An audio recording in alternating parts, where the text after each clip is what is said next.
கலியுகம் பிறப்பதற்கு முன் போகர் என்ற மாமுனிவர், அவர் 12,000 ஆண்டுகள் வாழ்ந்தவர். நவபாசானத்தால் உருவாக்கப்பட வேண்டும். நீங்கள் 81 முனிவர்களும் ஆளுக்கு ஒரு நவபாசான மூலிகையை கொண்டு வாருங்கள். அதை 9 நவபாசானமாக்கி ஒரு சிலையை உருவாக்கி மக்களுக்கு இது பண்ணுவோம்.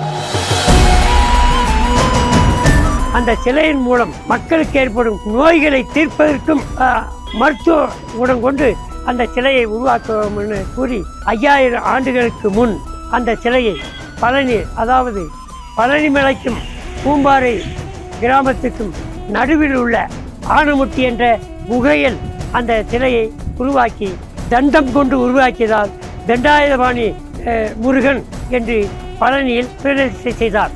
இரவில் பூசிவிட்டு மறுநாள் காலையில் எடுத்தால் பச்சை நிறமாகிவிடும். அந்த சந்தனத்தை எந்த வியாதிக்கு கொடுத்தாலும் அந்த வியாதி தீரும். அது தவிர சிலையின் மேல்பட்டு வரும் காற்று நம்மேல் அடித்தால் கூட நமக்கு வியாதி தீரும். அந்த மாதிரி மருத்துவ குணம் கொண்ட தண்டாயுதபாணி முருகன் சிலையை அங்கு பிரதிஷ்டை செய்தார். பொதுவாக பார்த்தீங்கன்னா சாமி சிலைகள் அப்படின்னா வெங்கலத்தில் இருக்கும், கருங்கல்லில் இருக்கும். இதை ஏன் அப்போ போகர் ஒரு நவபாஷ்யத்தில் உண்டாக்கலாம் அப்படின்னு நினைக்கிறார். அதாவது மக்களுக்கு பயன்பட வேண்டும், அந்த சிலையின் மூலமாக சில வியாதிகள் தீர வேண்டும்.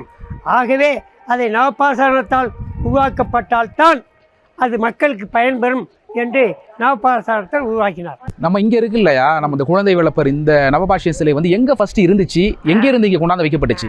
இந்த பூம்பாறையில் உள்ள நவபாசான சிலை தோன்றிய விதம், சேரமன்னன் பல இடங்களில் கோவில்களை கட்டி வந்தான். அந்த சமயம் பழனி மலைக்கு சரவண பொய்கையில் ஒற்றைக்காலில் தவம் முருகனை நோக்கி தவம் செய்கிறான். தவம் செய்த பொழுது முருகன், உனக்கு என்ன வேண்டும் என கேட்க, எனக்கு உங்களுடைய திருமண காட்சி எனக்கு தர வேண்டும் என்று சொல்ல, இப்பொழுதுதான் நான் திருமண காட்சி பழனியில் கொடுத்திருக்கிறேன், அதோ தெரியும் பூம்பாறை மலை மீது, அடுத்த வாரம் உனக்கு திருமண காட்சி தருகிறேன் என்று சொல்ல,